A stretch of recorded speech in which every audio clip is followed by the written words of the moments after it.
All right, we are back. I am back off suspension. You know what? I had a lot of thinking to do, and I'm excited to be back. All right, I'm a gritty player, and I'm officially back on the roster. Of course, Crunch Time Sports, Jeff Iafredi hosting as always, and we got Detroit Football Network's own Justin Rogers, Colton Pouncey from the Athletic, Will Birchfield. I can't confirm nor deny if he is now on suspension. We got a lot of moving parts here at the Lions Collective, but he is. We are swapping out. I saw the comments about my hair versus his hair, so now we're just squaring off, I believe. So last week he had the show. Now it's my turn. That's right. People can vote on that. But no Birchie today, but he'll be back next week. I feel like we had to waive somebody to claim you back. So yeah, it's a tough one. Will went way too long on Tim Patrick last week.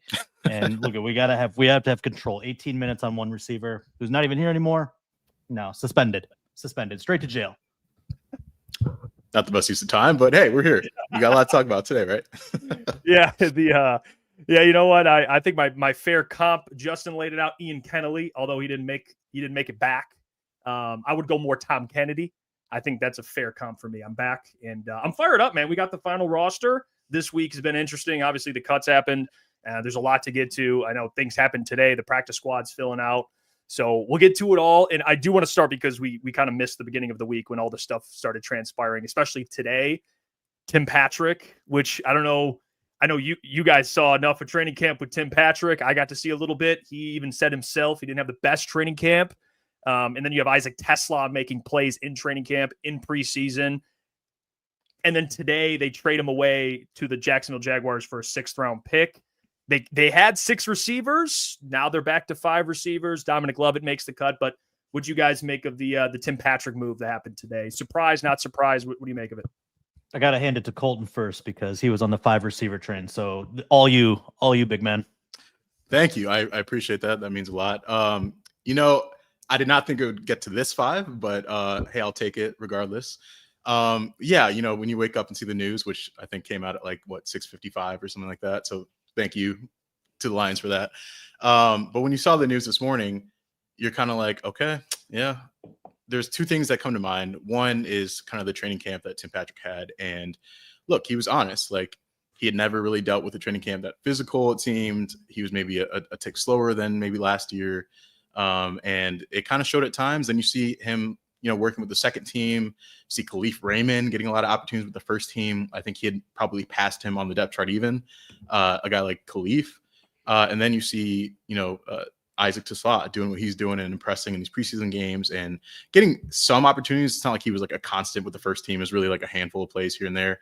But I think he had shown enough behind the scenes that they felt good about the wide receiver room that they had, which is honestly getting pretty crowded when you kind of take a step back from it. And it's all right, not only do we have St. Jamo Laporta, but we have Gibbs in the passing game. We have Tesla, we have Khalif, Montgomery can do some stuff out of the backfield. So it's these are a lot of mouths to feed in one offense. And if you can kill 2 birds with one stone, which is, create opportunities for a guy like Isaac Tesla and also give Tim Patrick a chance elsewhere to contribute a little bit more than he would here, I think it's sort of a win-win. Obviously, they weren't going to get substantial value in return, but to make a move like this, I think makes sense and kind of where things were trending after Tesla's breakout. I think it's really fascinating. I mean, there's these guys that just sometimes come in and you don't expect a ton right away. I think we all, obviously, the ceiling for Tesla was immense. It's why you move up in the 3rd round, you draft him, even though there's a massive projection there, maybe a little bit of a quote unquote project. And the growth, the development that he showed so quickly, I think caught a lot of us off guard. I have to imagine to some level caught the coaching staff and the front office off guard as well. I think there was with the selection, this plan that it was going to be kind of this 1-year acclimation period, and they were going to lean on Tim Patrick to fill the void that he so perfectly filled last year. And you were okay with that. And then it just, it became really clear really quickly that Tesla was better, getting more acclimated more quickly than anyone anticipated. And the way I put it in a column today is Patrick just looked old. And you hate saying that because God knows I'm much older than him. But there was a day in practice where he got hit by Brian Branch in a non-padded practice and sounded like an old man grumbling about the young kid, going too hard.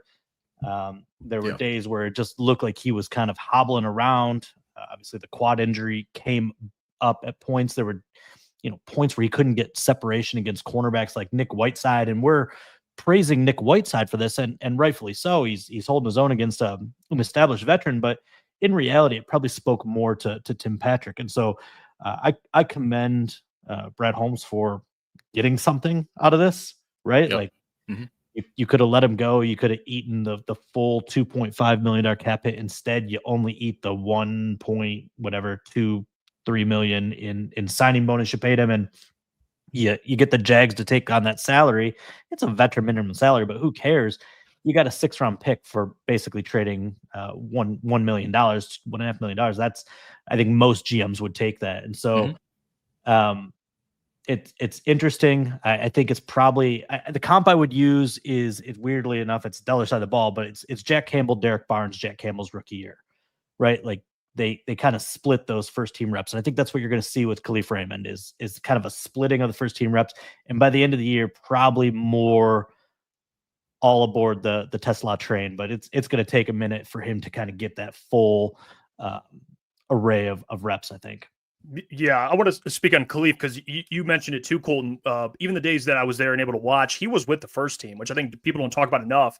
No. Obviously, he's been a player that people last year, he was a little banged up, but people forget how good he is. His first 2 years in Detroit, he had basically 600 yards receiving, and he's been a pretty reliable weapon for them. So I think having Khalif obviously helps, but with Tim Patrick, the fact that you were even able to get capital for him, to me, is impressive. Like last year, he was waived, and he's only gotten older, and you were able to trade him essentially for a 6th-round pick, which I think speaks volumes to what Brad was able to do. So they were able to get younger in the wide receiver room. And when you look at the wide receiver room and you look at just pure speed, he stands out like a sore thumb. I mean, they have guys that can run, and Tim Patrick's is not really necessarily his game either. So, I can't say I'm not surprised. I was a little surprised, but I think the more that I was able to kind of digest it, it makes a lot of sense, especially with the emergence of Tesla. He can do, I mean, you can plug and play him. I know he's still someone that is going to take a little bit of time, but he is much farther ahead. And we've mentioned this on the show before than any of us anticipated. He can provide everything that Tim Patrick can provide, right? Like the run blocking he has, he's fast, he's big. He can go up and make aggressive catches. He had the catch at Ford Field. I think the worm sealed it. I think the worm at Ford Field, dude, sealed Tim Patrick's fate. That's my theory on this whole thing. So they keep 5 receivers. I think the big thing that many people were shocked by was, the Tim Patrick thing maybe took some people off guard, but more specifically, the decision to keep Dominic Lovett over Jackson Meeks. Speaking of preseason performances, Jackson Meeks lit it up in the preseason. He's obviously back on the practice squad, but there's people out there that would say, hey, he showed more than Dominic Lovett. Even though that we can agree, business is business, the draft pick usually gets a little bit of the edge, especially I think Dominic provides a little versatility too. He can kick return. He's a great gunner. He can return for you. And he's on the smaller side, which they don't have a lot of small receivers. So I think that benefits him a little bit. But the Jackson Meeks, I will say that was probably one of the more tougher decisions by Brad, because that's a guy that pretty much did everything he was asked to do. And he unfortunately did make the final roster. But what was your guys' kind of surprise level with that as well with Jackson Meeks? Justin, you take it. I was one of the people that had 7 receivers on the roster at the end, and I thought Meeks was the guy. And we recognize, and I think I pointed out in at least one of our previous conversations, we get a little overinflated on the guys that are right in front of us, and it's really easy to do because they're the guys who are watching the most. And I've learned over my decade plus on this that that's not really necessarily reality. Most of those guys go through waivers, but I saw enough of Meeks in the preseason. I'm like, this guy might get claimed because there's a little bit of a hunger for receiving talent out there right now, and he's big, he blocks, he does little special teams. Like there's enough there that might intrigue another GM.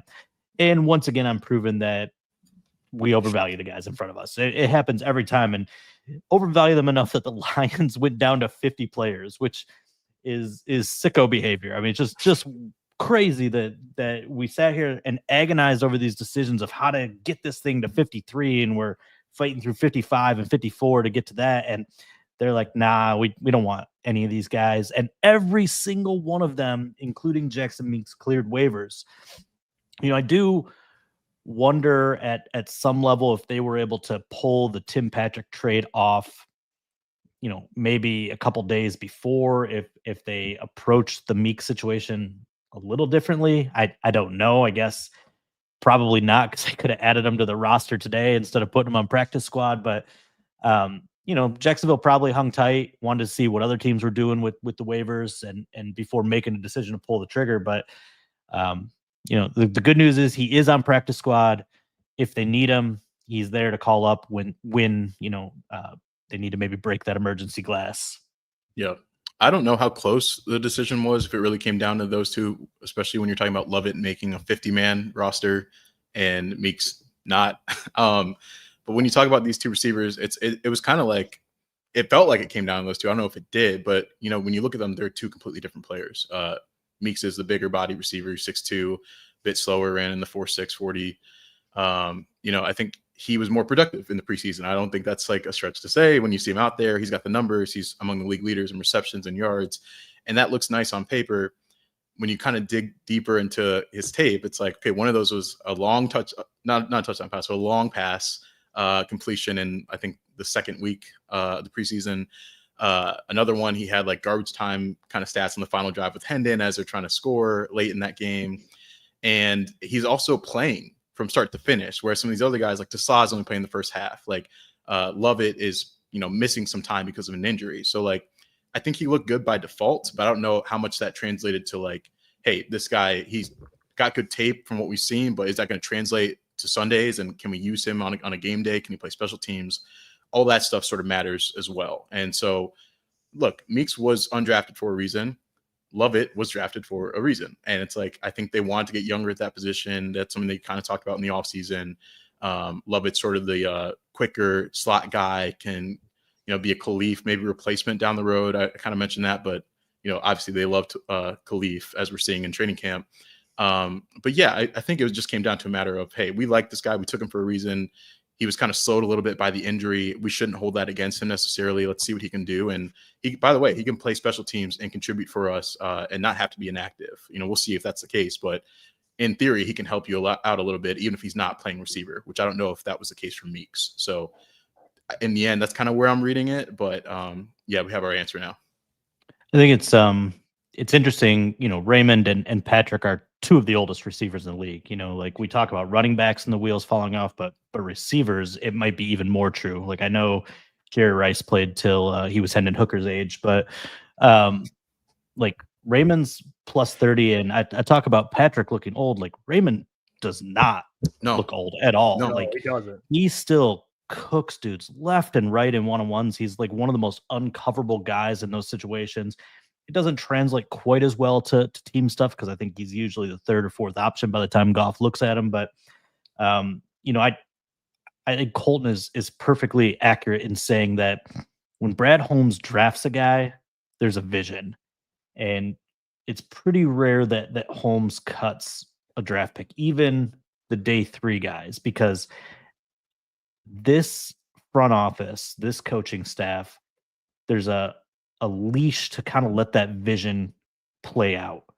And so even though Lovett missed some time, even though he was a little bit more inconsistent, especially in those early games, like they have a vision for him. And, whether he would have got claimed at 185-pound receiver that wins the 7th round or not, doesn't matter. They didn't want to risk that in the way that they felt comfortable risking it with Meeks. Yeah. What was it that Dan said? Like Brad has a really good feel for, the guys that might get cut or claimed or, end up on another team. So if they kept Lovett, maybe that means, hey, we don't know. And we don't want to risk it, as Justin mentioned. So yeah, something to point out. Yeah, I think the biggest winner in all of this, and we've talked about it a little bit, but just kind of forecasting for the season, Isaac Tesla, I think he, just because of what he provides in an offense with his size and versatility, I think he's the biggest winner in all this, with Tim Patrick departing, obviously. Because for me, my thing with Tim Patrick was I didn't think he'd be traded or cut or anything like that. But I knew at some point that it would be the Isaac Tesla show. He would take over from Tim Patrick. Now this thing is sped up a little bit. We all agree that Khalif's going to be probably trusted early as that wide receiver 3. But this, to me, does kind of open up the door a little bit for a rookie year for Isaac Tesla to be more involved even earlier, because I thought he'd be involved pretty early, but this to me opens the door for him to be involved even earlier in this offense because of his consistency in the preseason. Because I know Dan talks about it too. It's like, and I don't know if you asked the question, Justin, but when asking him about how he evaluates basically the players, like when you take into account training camp, when it comes to the preseason, like what do you look at when you look at keeping players? And Isaac's checked off every box. He's looked good in training camp. He's looked good in practice. He's looked good in preseason. He's pretty much done everything he's supposed to do. And I think all that combined leads to a player that's probably going to make an impact for you as early as the first couple of weeks, in my opinion. A pretty big impact. So I'm excited for Isaac Tesla in that regard. Good. Yeah. When I look at him, it's funny because when he got drafted, the Lions made a big deal about the height, weight, speed. They're anti-height, weight, speed. They focus on other tangibles that come to mind. And when you look at that pick specifically, it's like that's kind of a height, weight, speed pick on the surface because this guy did not really produce in college. Part of that's because, Arkansas didn't really know how to use him, it seems like. They didn't know what they had. So he doesn't really have the production, but he's like 6'3" and 6'4". He's got the size, he's got the hands, he's got the speed. So that stuff on the surface, it's like, okay, well, this is kind of more of a traits-based pick, and you trade a lot for him. So, like, what's the story behind it? And then you dive more into who Isaac is as a person, what he's all about. You see him at the Senior Bowl, and he's like seeking out safeties to block in the second level. I think that's really what caught their attention. It's like, oh, this guy plays the way that we love our receivers to play. That's why the Lions have so many big runs in second levels because their receivers are downfield blocking. That's really important to the system. So that checked off the box. They bring him in for a 30 visit, and he wears a Lions jersey with his name on it. And I don't know how many players would do something like that. It's super bold, but it worked for him in a way that really caught Brad's attention. And they thought it was funny. And they're like, all right, let's see what you're all about. They got to know him on that visit. And they're like, oh, this guy grew up on the west side of state, huge Lions fan, had to go the D2 route, was a wing T quarterback in high school, went D2 to learn how to play receiver, goes to the SEC and competes down there.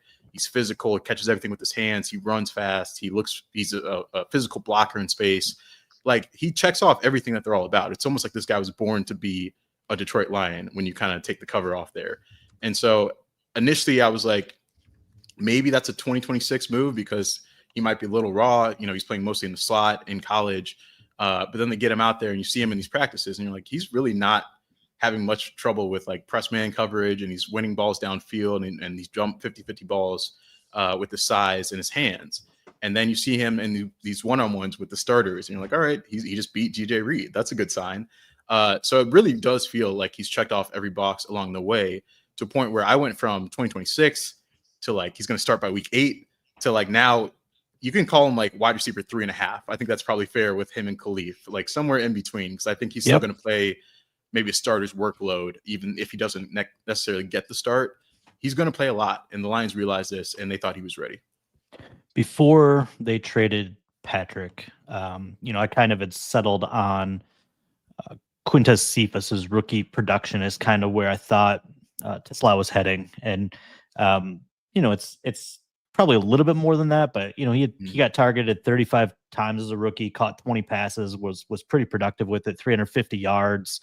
And I was like, okay, that would be a really solid rookie season. Then you're like, all right, it's probably ticking up. Now you got fans thinking he's going to be the next Puka Nacua, and let's pump the brakes a little bit because the end of the day, like the Lions still have so many weapons, right? Like it's still going to be the Amon-Ra St. Brown show with 110 catches. It's still going to be JMO that's going to probably top 1,000 again if he stays healthy. Sam Laporta, I think, is going to have a bigger year than last year. Jahmyr Gibbs might be more involved in the pass game, and quite frankly, David Montgomery looked really damn good in the pass game all training camp as well. And so you're talking about still option 4 or option 5 in the offense. And so, I'll throw it out to you guys, but like what if you set an over under right now for yardage for Tesla, where you land in there? Man. On the spot. Let's go.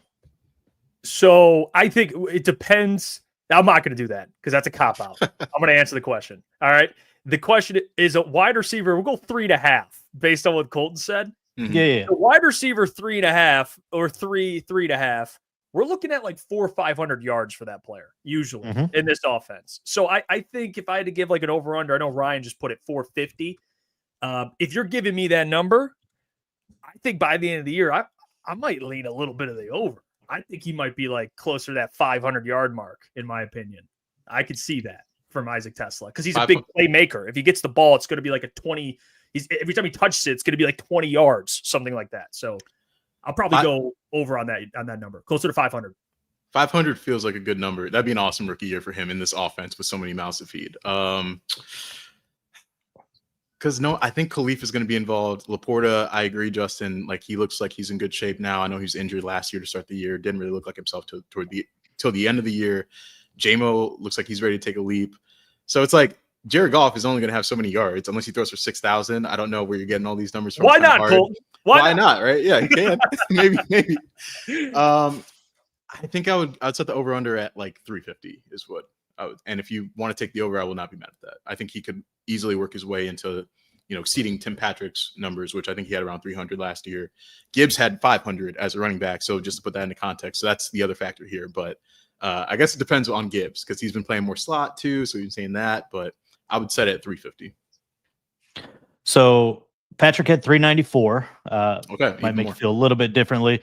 I would actually go take that further between Patrick and Raymond had just over 600. And I think we know, Goff did not throw as much last season. And so, you look at the schedule, I think they're going to end up having to throw a little bit more. So I think between the 3 and the 4, or the 3.5 and 3.5, probably looking at 700 yards. So I'll go. I like the 450 that we heard in the comments. I'm going to go a little high, assuming good health. I think 450, and I think there's going to be some pretty spectacular touchdown catches within that mix. Because I think when they get down to the red zone and they get that 5-6 yard line, everybody's kind of pinching on St. Brown. That fade route's going to be there, and it's going to be tantalizing. And then he's going to do the worm after. Yeah. All the worms. Yeah. And you think that's what J-Mo was trying to do last year was the worm, and St. Brown just didn't let him finish? Yeah, that sounds about right. He was going to do anything else that would get him flagged in 2025, right? Never.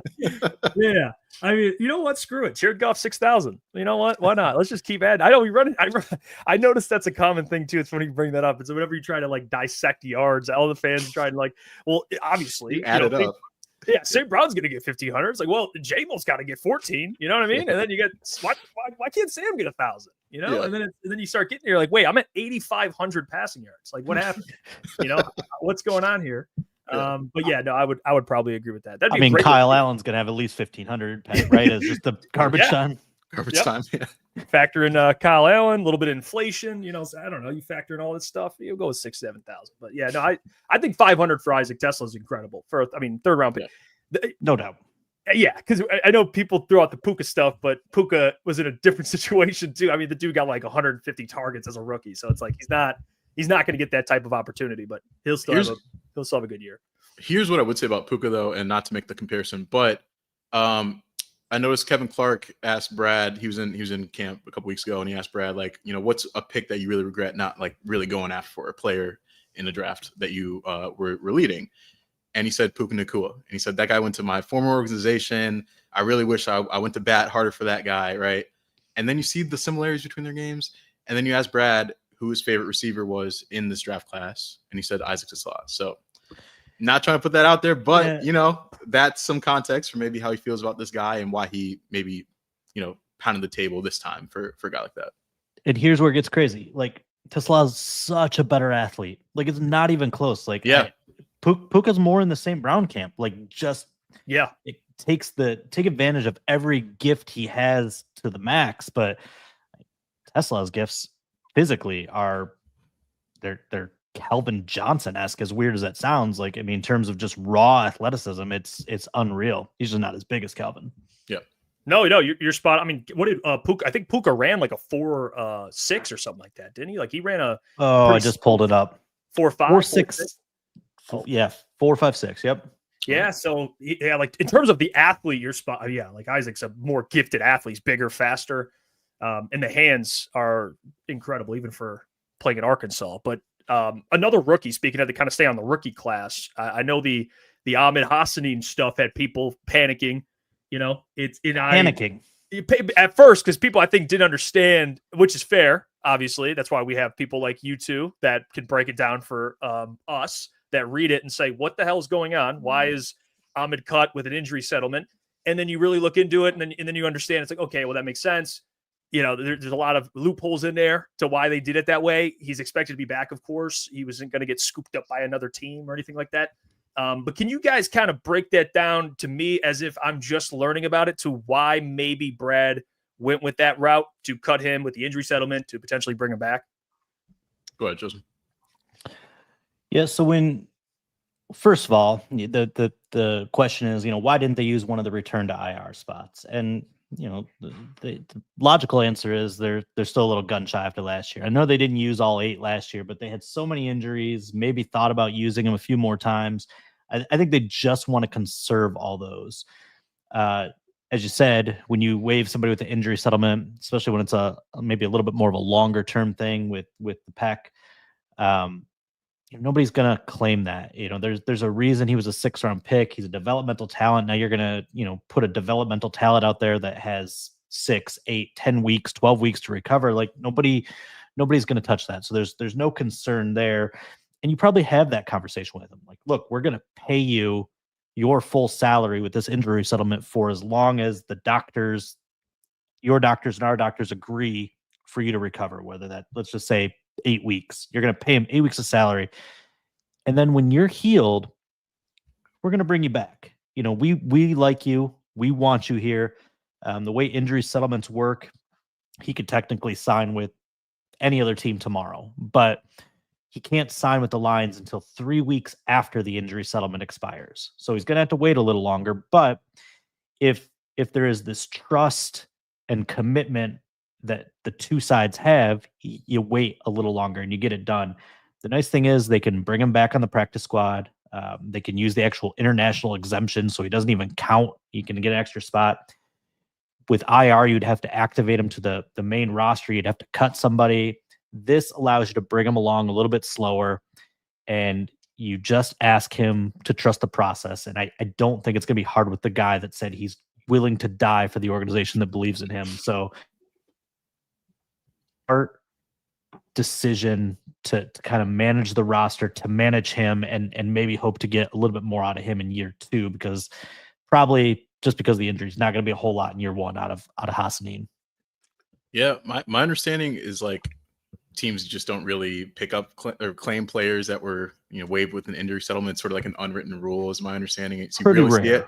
Like, I think one guy that did it consistently was Bill Belichick, just because he didn't care. He broke every unwritten rule in the book and some rules that were written in the book.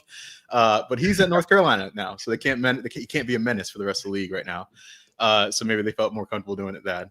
But yeah, I mean, they kind of knew that he would go unclaimed, and when you have that, it's just about the length of the settlement, getting through that extra 3-week period.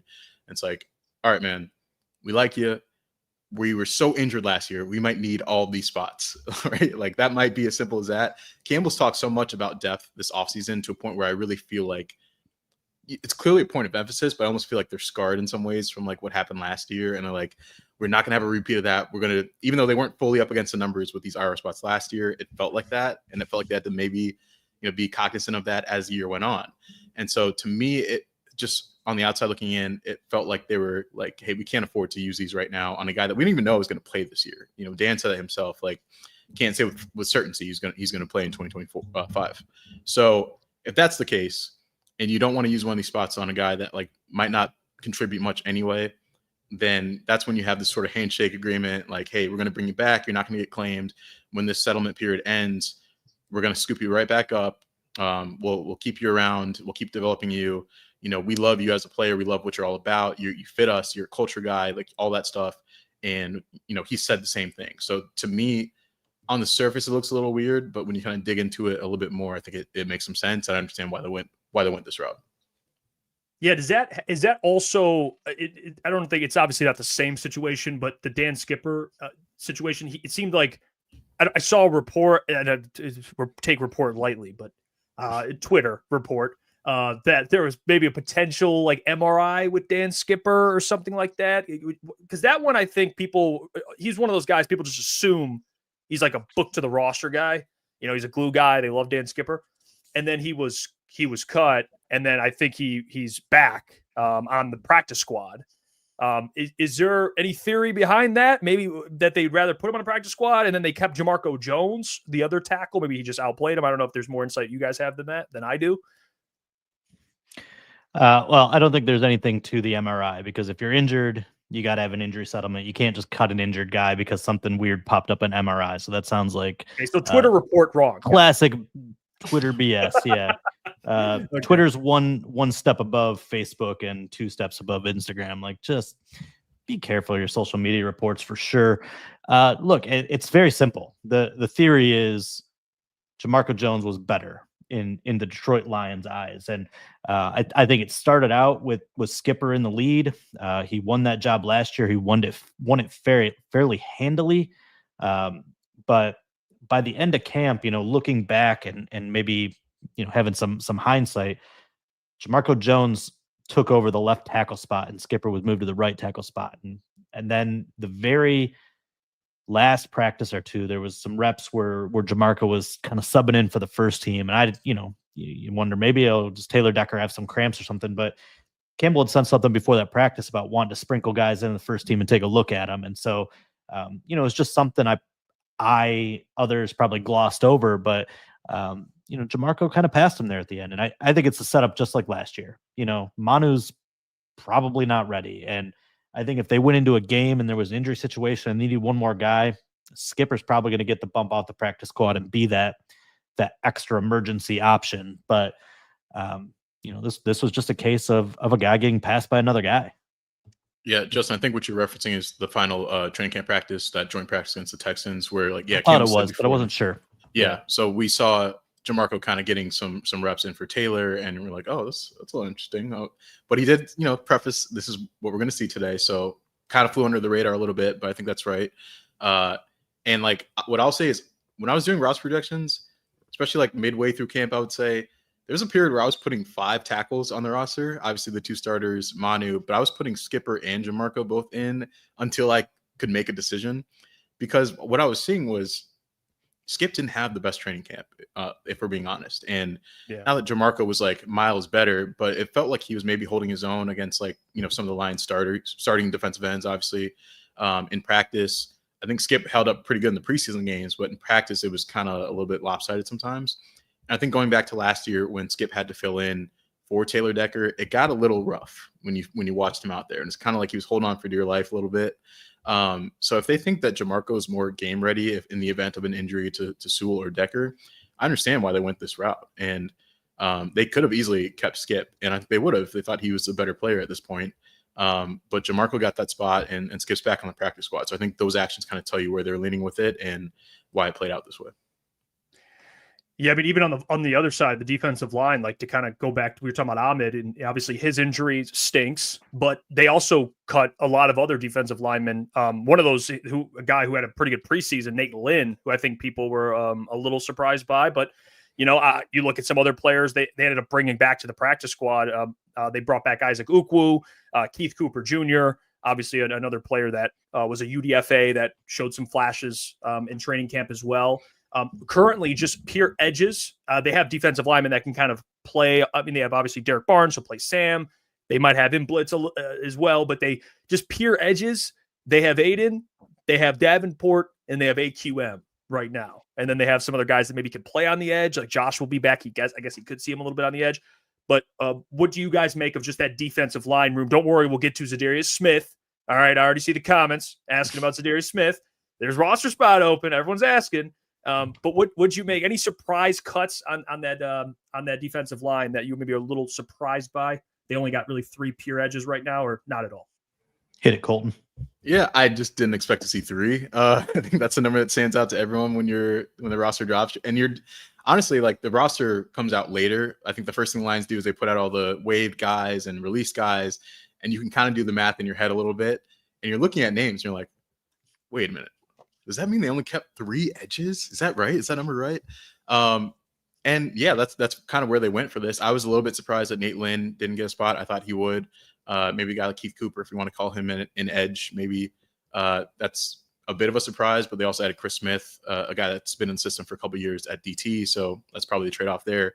But yeah, I was a little bit surprised. I thought they'd go with maybe 4, with the 4th being Nate, but clearly they thought they could upgrade, put in a couple claims for some defensive linemen, which we can hit on in a second. But yeah, initially you're a bit surprised at how thin it is, but hey, they're going to bring in some guys. No team can go into an NFL season with 3 edge rushers. That's going to change quickly. Whether that's Darius or someone else, we don't quite know yet at this point in time. But my initial reaction was, hold tight, help is on the way. I thought, we talked about it with Meeks earlier, I thought Nate Lynn maybe earned it just based on, what the other guys did in that competition. And when they waive him, of course, your first thought goes to Zadarius Smith. But how dare we disrespect Tyrus Wheat, who I don't know anything about? I don't. Like, these waiver claims come in, and I have a good grasp of starting level talent in the NFL. I don't know the depth of 32 teams, and I don't want to pretend like I do. So I'm cramming, as this signing is happening, watching, some clips of his tape through the NFL Pro system, and you could see a little bit of what the Lions would like about him. He's a bigger end, he's powerful, he plays with really, really active hands, similar to some guy named Zadarius Smith.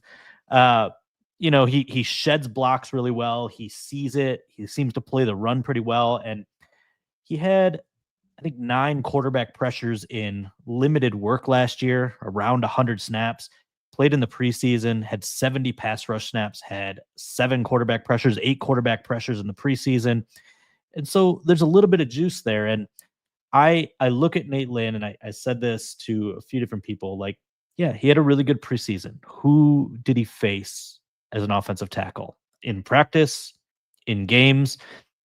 And, when a guy hasn't proven it against a starting caliber offensive lineman, I don't know that you can trust that ability is going to port. And if you don't have the body type to maybe hold up on all 3 downs, it's kind of risky to put that on your roster. And, look, Tyrus Wheat doesn't have this huge long resume, but he does have 200 plus defensive reps, 200 plus special teams reps in the regular season, where you have tape of him going against guys, including Taylor Decker and Penei Sewell last year in the Dallas game. And so at least that he's competent and capable in those situations. And this is a guy that you're going to need maybe 10 to 20 snaps a game from right now. Aiden is going to play 85%. Davenport, if healthy, which is really the major question mark here long term, but he's going to play 60 to 70. And Muhammad is going to play plenty. And I keep pointing this out to people, and I know you can't just project stats over time and just say, oh, if he had double the opportunity, double the stats. But quite frankly, his pass rush pressure rate per snap last year was very, very close to Zadarius Smith's. And so I do think if you give that guy a little bit more opportunity, given what he did in the system last year, he's going to be better than people think. And so that's a really nice third. Is Smith going to be here? I don't know. I don't think Colton knows. His agent is putting out there that there's a bidding war, and the national reporters are happily to among contenders. Happy to regurgitate the agent's talking points, but I think we know Smith prefers to be here. I think the Lions are interested. It's just a matter of, is it going to make sense at the dollar perspective and the role perspective? Yeah. By the way, the the addition of the great Tyrus Wheat. I do want to name off something. Apparently, this was tweeted between the numbers on X. He said Tyrus Wheat has some grit index traits. He said Tyrus overcame adversity starting JUCO to the SEC, put on 60 pounds since high school, shows versatility and experience from safety to linebacker to defensive end.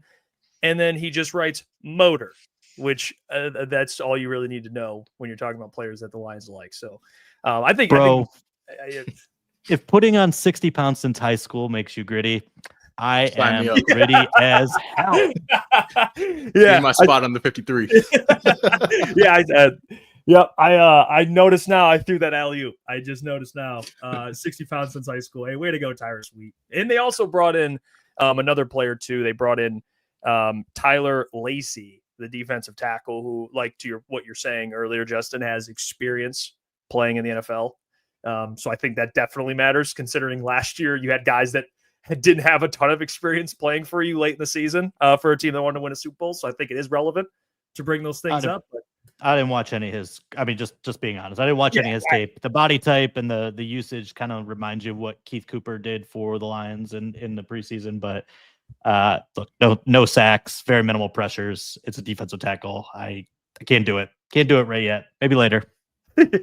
Yeah. You go watch Tyler Lacey film. You sicko. You absolute sicko. Colton's got it. That's where Will's at right now.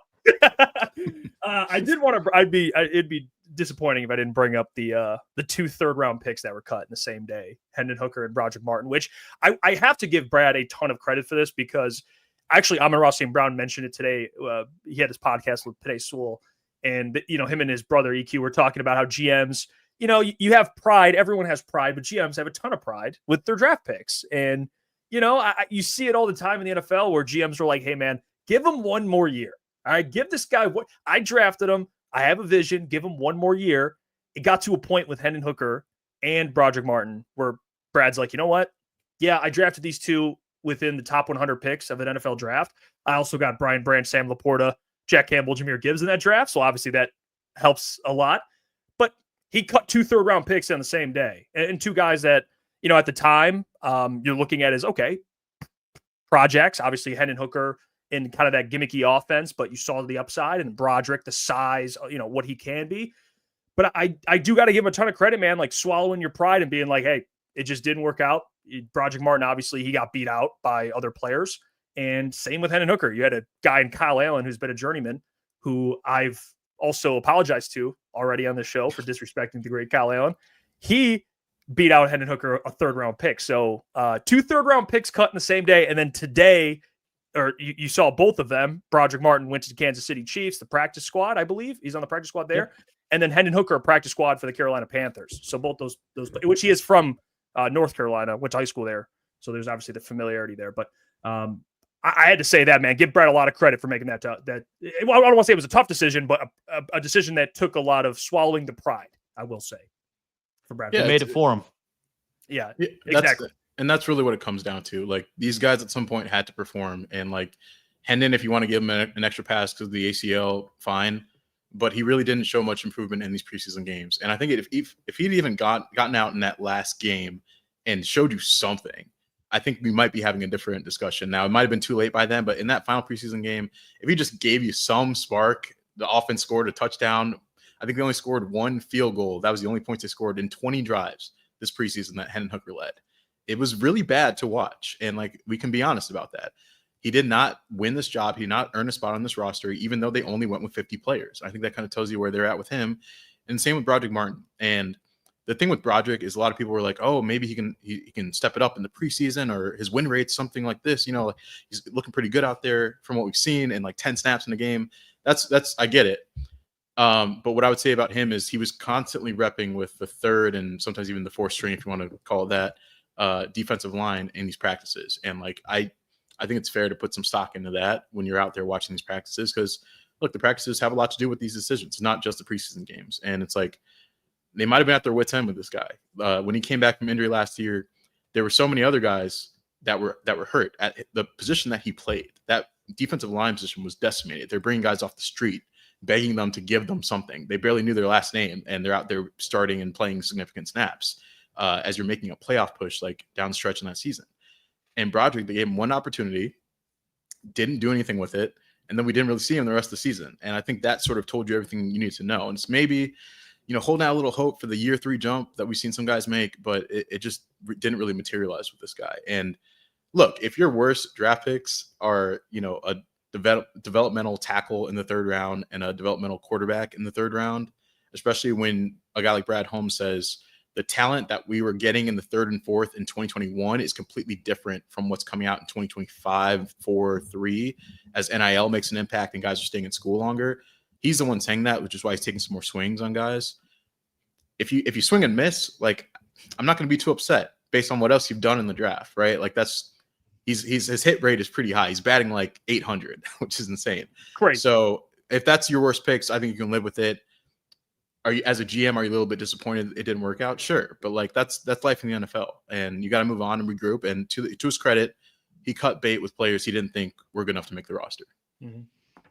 I've been dropping this line lately. It's just kind of become my go-to line because I think it's wild how much like people rail on a Broderick Martin pick, and it's like this is the straw you have to grasp at. And I'm like, do you think people in 1941 were like, yeah, I mean Ted Williams, he's good, but what about the 59% of the bats he didn't get a hit? It's crazy.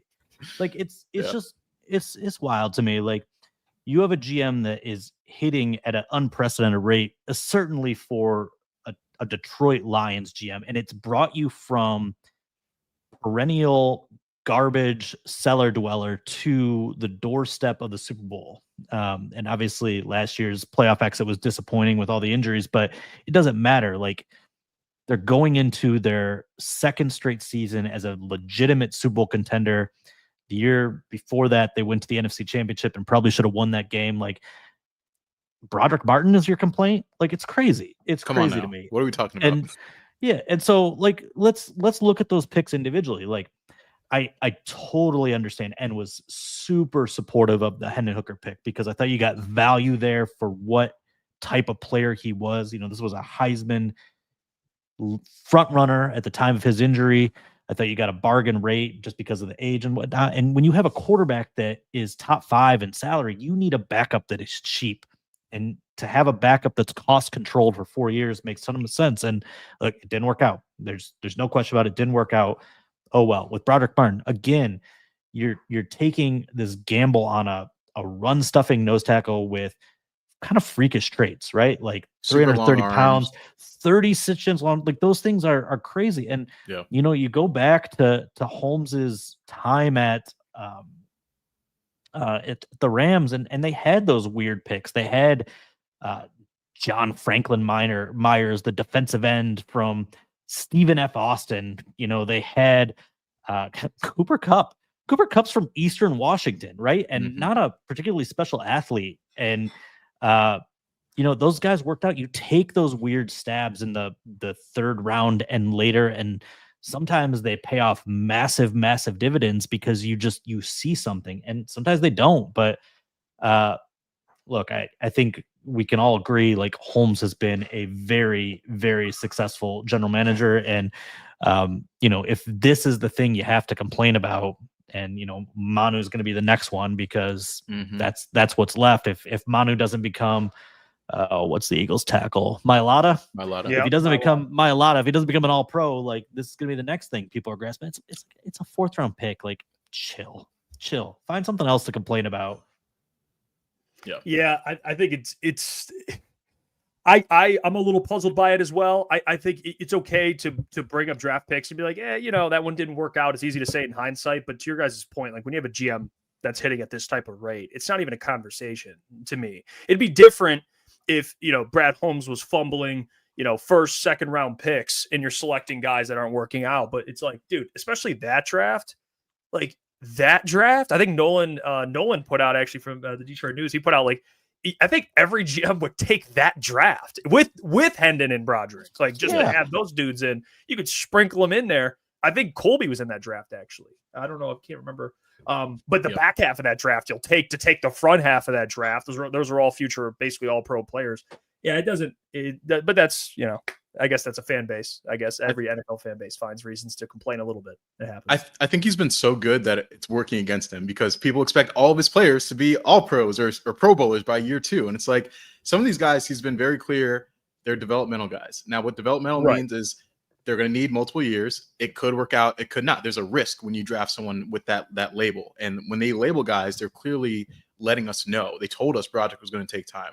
They told us Manu was going to take time. There's no guarantee these guys are going to work out. All they can tell us is like, this is why we took him. We think he's got upside. If we give him a couple years in our system, he could be something. They're not guaranteeing us that these guys are going to be studs down the road. And I think you can live with that sort of risk where they're getting these guys. And again, based on what Brad says about the just different level in that like late day 2, early day 3 talent, based on where it was when he first got here, it's a risk you're willing to make. Like that's the reason why they went up and got Isaac Toussaint, and that seems to be working out pretty good so far. So you're gonna hit some of those, you're gonna miss, but I think he feels comfortable taking those swings, just because he knows what he has in place, the development, the staff, the infrastructure to kind of get the most out of these guys. And if they don't, I think it's still a good process. Yeah, just look at. I mean, the hit rate Brad has for players that are not developmental is not going to be the same hit rate as guys that are developmental, Yes. because you're taking a bigger risk. Like it's Yes. like, just because Broderick and Hennon didn't work out and they were third round picks, it's like, okay, well, he drafted Kirby and Aleem in the third round, and those guys weren't developmental. They hit right away. Isaac, obviously, you'd argue a little bit. I would counter that Kirby was absolutely developmental. Oh, because he did play what he barely, was. Barely played. He was a converted receiver. Yep. I don't think he started until that's actually second or third game of his senior year. First team All Pro. Mm-hmm. So, like, I don't know. You take St. Brown, Derek Barnes to a lesser degree, Malcolm Rodriguez, Kirby Joseph, Christian Mahogany seems to be on that track. You're talking about guys picked 97th or later in drafts who are major contributors to first team All Pros. Like, any other GM would just dream of that kind of late success. Yeah, I forgot about that. Kirby played wide receiver. You totally forgot. He will not let you forget. Yeah, he got hands, dude. I mean, there's no doubt the guy's got hands. Before we got 8 minutes. Before we get out of here, I want to get your guys' thoughts. Final, kind of just on the roster. Any position groups you guys have your eyes on, or whether it's a concern level or just intrigue about a position group as we head closer to the season. You want to see what kind of Brad does with that specific position group. I mean, you got to start at edge, right? I think for sure. Is it going to be Zadarius or is it going to be someone else? I think that's the question right now. Tyrus Wheat. Yeah. I mean, they can sell us on that if they want. I don't think the fan base is going to be too excited if he's out there a lot. But yeah, I mean, obviously all eyes go to Zadarius right now. And whether or not he comes back, we don't know. It does seem like he was waiting out training camp. He was a guy that probably is at his age and his level of experience, probably wants to bypass that. And now it seems like he's ready to make a decision probably soon-ish if his agent's putting stuff out there. So we'll see. I have questions about what his role on this team would be, because if he expects to be a full-time starter, I think they like Davenport. I really do. I think Davenport's a better scheme fit. I think he does what the Lions want opposite of Aiden Hutchinson. And I think you could probably say Zadarius' game is a little bit more comparable to Hutch's. And it's like, do you want, two of those guys? Maybe Zadarius might not be as good against the run as a Marcus Davenport. He might be chasing his own numbers a little bit more, whereas Davenport's more going to play within the structure of the defense. So, like, if you're asking me who they want as a starter, I think I would genuinely tell you Marcus Davenport. The only problem with that is you don't know health. And so I look at the depth and I'm like, they need somebody, whether it's him or someone else. They need to get someone in here. And if Zadarius wants to come back and is willing to play on like a lesser contract, then he might be able to get elsewhere. And he's happy with the role that the Lions end up giving him. By all means, go out and get him. I really don't know what he's looking for at this point in time. The money, the opportunity, I think that's all going to be a factor in this conversation. I think it goes back to our conversation last week. And at the time, Graham Glasgow had gotten banged up in practice. We didn't know what that looked like. Think I got word the next morning that it wasn't serious. And obviously that's great. But, Glasgow at this stage in his career, and a little bit of a durability concern, certainly affected him pretty mightily down the stretch last year. Coming back from Tate Ratledge, it's another guy that's missed a little bit of time kind of every college season with little things. And so I look at the depth on the interior. It's already super inexperienced with Ratledge and Mahogany. I trust both those guys when they're out there, but what does it look like after that? I like Coyote, but it's a pretty big drop off. Kingsley, the strength is certainly an issue. If you put him in tandem blocks, combo blocks, I think he holds up fine. I think he's got the intelligence to play the position, the athleticism to play the position, but play strength is not quite there yet. I think keeping Cologne on the practice squad was a good move. Offensive tackle depth, I mean, it's bad here, but it's bad everywhere in the NFL. Like that's not an interesting statement. People need to get off the Lions needing more offensive. Every team needs more offensive tackle depth, but I'm fairly concerned if a Glasgow or a Ratledge or a Mahogany goes down, what does that offensive line look like? I think that's probably alongside edge rusher. My biggest concern about the roster. Yeah, I agree with you. I think those are the two. I would throw in there. It's more just a curiosity from a curiosity standpoint, just the DB room, because they have it's specifically outside corner. When you look at the roster, you have DJ Reed and Terran Arnold. Obviously, they had Ennis. He's obviously ruled out for the season. But then they have Rocky Sin, who's listed kind of as a safety, but he can play outside corner. And then they have Maddox, who can play outside corner, but he's probably more of a nickel / they have him at safety a little bit. So I want to know not just outside corner, but also the safety room, kind of what happens if there is an injury, for example, to a Terran Arnold or DJ Reed. I'm assuming Rocky Sin would slot right in. But then, of course, if there's something that happens to one of your starting safeties, like what happens there? Maybe Maddox moves back. It's like they got a lot of versatility there. I just want to see how the pieces get moved if there is an injury. That's something I'm very curious about because, they got rid of Nick Whiteside and they have corners, obviously, on their practice squad. But it seems like they really want to roll with the guys that can play multiple positions, and they have that with Rocky Sin and Maddox. So I'm going to pay attention to the DB room moving into the season. I'm excited. I think they got better at depth in the DB room. And then they signed a safety today, which this is another watch film on this one, Justin, if you got extra time. No.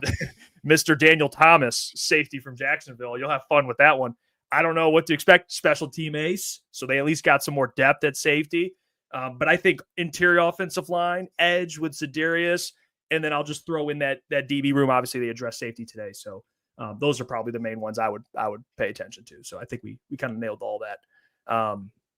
But yeah, I see the chat kind of chiming in as well. Peaceful Tim said, "I'm concerned about backup center. Goff doesn't like the pressure in his face," which you kind of already alluded to that with Kingsley, which they seem to really like Kingsley. Which Tristan Colon is on the practice squad now. And he was the guy which that QB was taking that second center spot. You know which QB likes pressure in his face? No one. None of them. None of them. None of them. Yeah, that's I guess that's fair. And they still have, I forget, Miles Frazier, who will eventually be back as well. That should definitely help for sure. That's one that falls off the radar because out of sight, out of mind. We haven't seen him practice since May. And really, those practices don't count because they're no pads. Yeah.